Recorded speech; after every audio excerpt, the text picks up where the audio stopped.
আমরা খাবার মজা না হলে অর্ধেকে খেয়ে উঠে যায়, কিন্তু একবারও ভাবি না এই খাবার যিনি রান্না করেছেন, এই গরম যেখানে এসির মধ্যে থাকতো মানুষ কষ্ট হয়ে যাচ্ছে, এত পরিমাণ গরম, ফ্যানের নিচে থাকলো কাপড় খুলে ঘুমাতে হচ্ছে, এত গরম।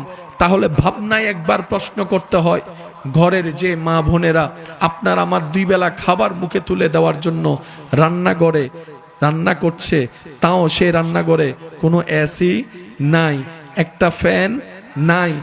একদিকে পৃথিবীর গরম, সূর্যের গরম, আরেকদিকে আগুনের গরম, 2 গরমকে আপন করে নিয়ে কোনো প্রকার বিনিময় ছাড়া ঘরের যে মা বোনটা রান্না করছে ওনাকে একটা থ্যাংক ইউ দেওয়ার আপনার আমার সময় হয় নাই, একবার ওনাকে ধন্যবাদ দেওয়া আপনার আমার প্রয়োজন মনে হয় নাই।